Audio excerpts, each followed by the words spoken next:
Kemudian kita masuk ke chapter 9. Menuang air sampai luber lebih baik secukupnya saja.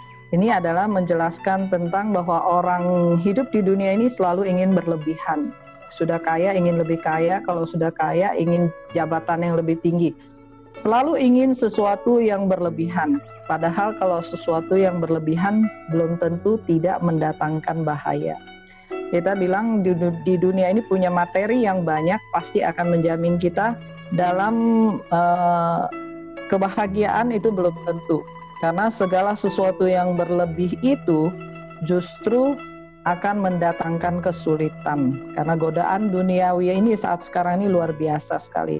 Contohnya saja cari uang susah, tapi pakai uang itu gampang. Sebentar aja sudah hilang. Tapi ketika kita sudah pakai, kita harus cari kembali. Itu sebabnya manusia tidak berhenti di sana-sana terus. Memboroskan, mencari lagi, memboroskan, mencari lagi. Keinginannya jauh lebih banyak daripada kebutuhannya. Karenanya itu Lao Tzu mengajarkan kepada kita menuangkan air sampai luber lebih baik secukupnya saja. Dan di sisi lain ini juga menjelaskan tentang orang yang belajar. Ketika kita belajar, kita lebih baik mengosongkan diri kita. Jangan ada bawa ego kita dalam belajar. Karena kalau kita bawa ego kita dalam belajar, maka kita seperti gelas yang sudah ada isinya, sudah ada airnya. Mana bisa diisi lagi? Kalau diisi lagi dia akan luber keluar. Karenanya itu orang pintar belum tentu bisa mencapai kemudahan. Tetapi orang bodoh kebanyakan juga tidak bisa diremehkan. Karena orang bodoh mungkin lebih tulus untuk mencapai kemudahan.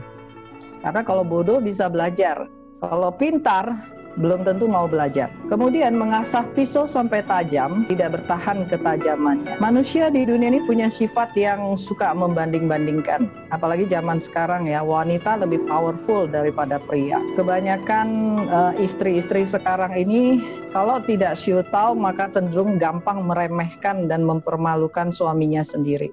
Kenapa?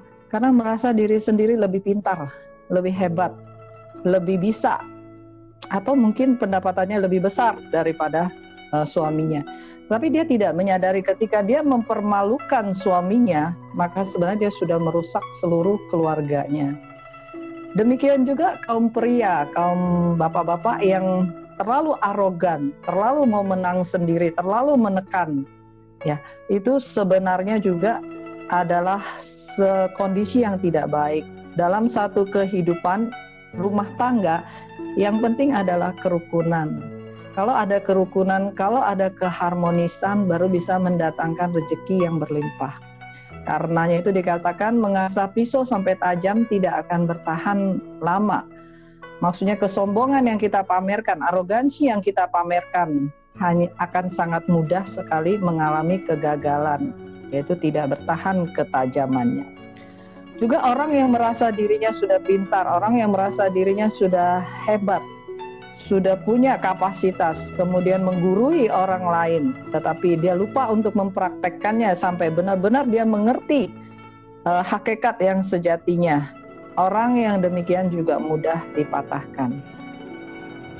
Para bijaksana yang Hoshi hormati, Polo Miao Tsuhoi kita setiap orang punya. Tidak ada manusia yang tidak punya.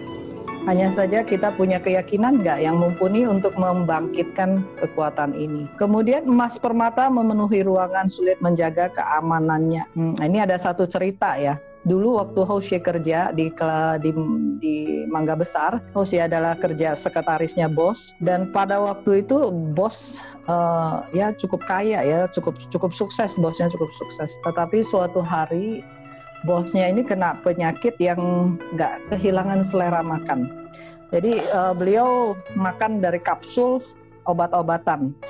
Jadi kalau beliau dibawa ke rumah makan, semua makanan dihidangkan, beliau langsung tidak ada selera makan. Jadi beliau seminggu sekali harus diinfus, minum vitamin dan lain sebagainya. Suatu hari ketika keluar dari ruangan, beliau melihat office boy-nya itu sedang duduk di depan sambil ngopi, makan pisang goreng, sambil nyanyi senandung. Beliau meneteskan air mata. Beliau mengatakan bahwa bahkan saya yang punya WC yang sebesar rumah umumnya orang, itu saya malam tidak bisa tidur. Dan ketika dia jalan di jalan tol itu, dia melihat pekerja jalan tol itu sedang tidur di bawah jembatan tol itu, dia juga meneteskan air mata. Jadi para bijaksana sekalian, kebahagiaan tidak dinilai dari berapa banyak emas permata yang kita miliki. Kemudian ada lagi satu kisah, yaitu ada satu orang tukang sol sepatu yang diberikan uang oleh seorang bankir ya. Tetangganya ini bankir, tetangganya ini melihat tukang sol sepatu ini tiap hari kok asik bener hidupnya, tiap hari nyanyi, walaupun dia nggak kaya, hidupnya pas-pasan, tapi tiap hari dia bersenandung sambil bekerja dia menyanyi. Karena penasaran, lalu bankir ini dia memberikan uang yang banyak kepada tukang sepatu ini. Kemudian tukang sepatu itu sejak malam itu nggak pernah nyanyi lagi. Kenapa? Karena dia bukannya apa-apa, dia mulai khawatir. Uangnya ini mau ditaruh di mana? Ada maling nggak? Nanti kalau hilang gimana? Jadi dia nggak pernah nyanyi lagi. Sampai kemudian dia nggak tahan lagi, uang itu dia pulangkan kepada bankir itu, baru dia nyanyi lagi. Demikianlah, emas harta yang memenuhi seluruh ruangan pun sulit untuk menjaga keamanannya. Pada saat hidup kita ini, kita butuhnya tidak banyak, tetapi kita maunya banyak. Ketika kita maunya banyak, maka tidak ada habis-habisnya.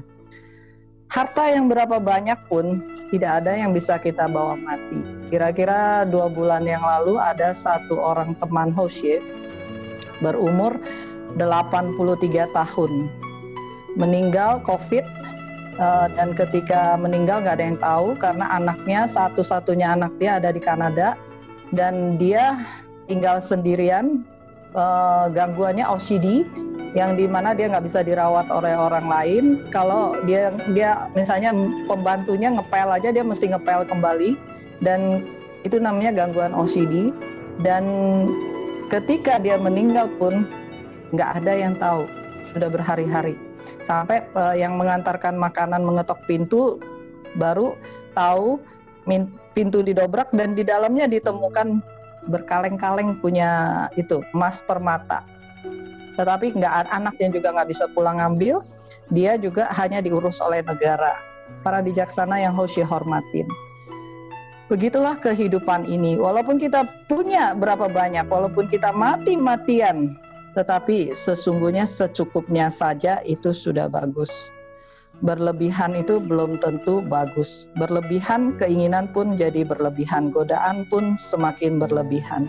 Setelah keinginan dan godaan berlebihan datang, maka kita akan melakukan banyak sekali karma buruk. Ketika harta dan kehormatan menjadi keangkuhan, mendatangkan bahaya.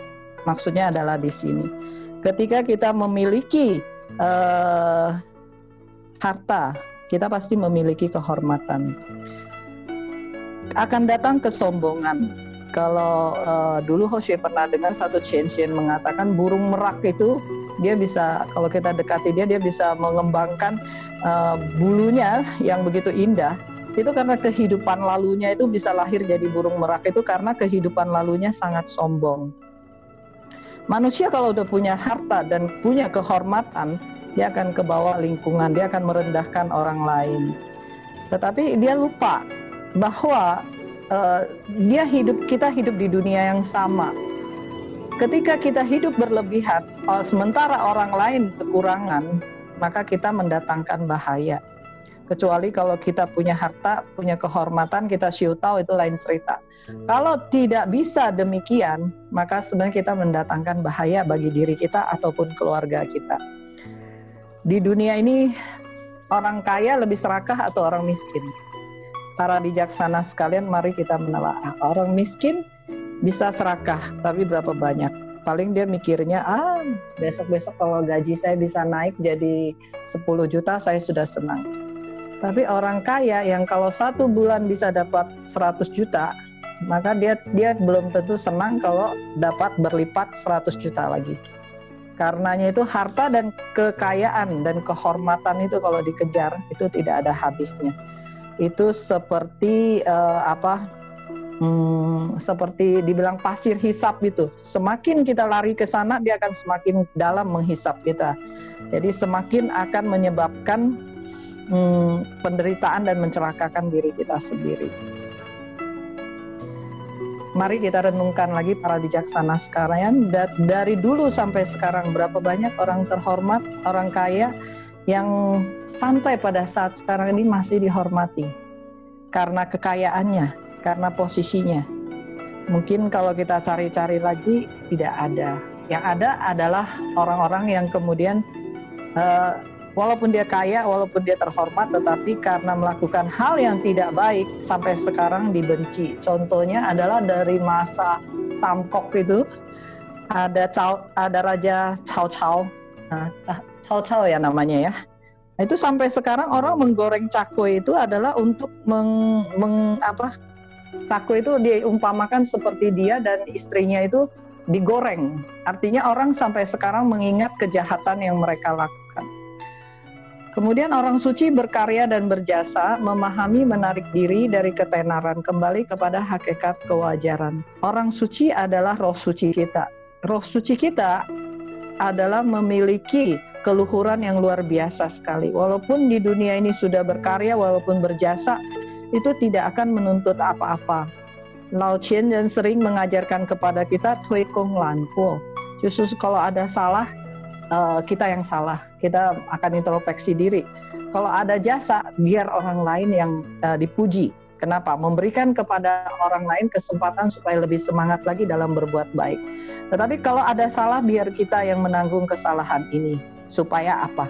Supaya kita punya kelapangan dada yang lebih, supaya kita punya kapasitas yang lebih. Tapi hal ini sulit kita lakukan. Kebanyakan orang tidak suka. Kalau ada salah, ya salahin orang lain.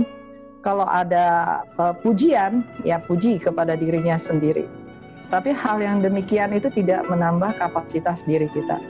Karenanya itu Konfusius beliau dengan kereta api mengelilingi berbagai negara, membabarkan Tao selama 14 tahun. Mengalami kesulitan yang sangat melelahkan lahir dan batinnya hingga akhir hayat.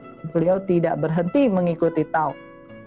Tetapi beliau sama sekali tidak mempunyai keinginan untuk menjadi pejabat atau menjadikan dirinya berkuasa, walaupun beberapa kali mendapat kesempatan seperti itu. Tetapi beliau justru berlarian dari satu tempat ke satu tempat adalah menghindari diangkat menjadi orang yang masih punya posisi, punya kedudukan. Beliau justru menghindari itu semua, tetapi pada kenyataannya beliau terkenal sampai sekarang dan tidak ada orang yang tidak kenal dengan Konfusius beliau. Nama beliau abadi dikenang sepanjang masa. Karenanya berkearifan tinggi tetapi tidak berwelasasi, maka tidak ada manfaatnya, tidak ada pahalanya. Kemudian berkemampuan tinggi tetapi tiada kearifan, maka tidak ada yang mendukung. Berkearifan dan berkemampuan tetapi tidak patuh kepada Tao, tidak menyadari Tao, tidak sungguh-sungguh memahami Tao, hanya akan menimbulkan kekacauan. Para bijaksana sekalian, setiap orang memiliki roh suci. Setiap orang, walaupun bagaimana kondisi kita saat sekarang ini, asal kita mau sungguh-sungguh membina diri kita, menyadari yang sejati pada diri kita, fokus pada pintu suci kita, menghilangkan kebiasaan buruk kita, dan menghentikan pikiran buruk kita, ataupun keinginan-keinginan buruk kita yang berlebihan, maka kita akan menemukan kembali kapasitas kebudahan kita. Tidak berarti bahwa seorang pembina itu tidak boleh menikmati hidup, bukan. Tidak berarti bahwa seorang pembina itu tidak boleh punya keinginan, bukan juga demikian. Tetapi dalam batas-batas yang normal, dalam batas-batas yang menjadi hak kita, tidak memaksakan batasannya. Misalnya saja kita datang ke dunia ini, kita punya fupau, kita punya rezeki itu 1.000. Terus kita kejar setengah mati, kita bisa dapatkan 10.000. Padahal kapasitas dari keluhuran kita hanya bisa menyanggah 1.000. Tetapi kita berusaha mengejar 10.000. Maka kita akan berbuat banyak sekali kesalahan. Kita akan tidak bertahan, akan kehilangan dengan cepat sekali. Para bijaksana yang Hoshe hormati, Lao Tzu kita berpesan bahwa kita masuk ke pintu pembinaan, kita tidak akan kelaparan, tidak akan kurang rezeki kita. Tapi kita keluar tidak mau membina diri, kita juga tidak akan lebih kaya ataupun lebih terhormat. Kenapa? Karena sesungguhnya dalam hidup ini semua sudah ada ketentuannya. Kalau tujuan utama kita datang ke dunia ini adalah hanya mengejar harta, hanya mengejar kenamaan, tahta, dan cinta, maka yakinlah bahwa kita akan datang lagi, tidak akan berhenti. Tetapi kalau tujuan kita datang ke dunia ini adalah untuk menyelesaikan kehidupan sekarang, menyempurnakan kehidupan sekarang, dan terbebas dari kesengsaraan lahir dan mati, maka janganlah meragukan kapasitas dari hati sejati kita. Tetap fokus di sana dan tetap berhati-hati memantau 7 indera kita. Tetap bisa mengosongkan 3 kesadaran kita sehingga bisa menampung lebih banyak lagi kapasitas kebudahan kita. Hari ini Hoshe belajar sampai di sini. Apabila ada kesalahan, apabila ada kekurangan, lamut supe wanshin pusata sutape lamut. Mohon welas asih dari Maha Sesepuh dan Sesepuh, mohon maklum dan welas asih petunjuk dari para pandita dan Chang Tien Hansi beliau. Juga mohon maklum dari para bijaksana yang Hoshe hormati. Xie xie各位前贤。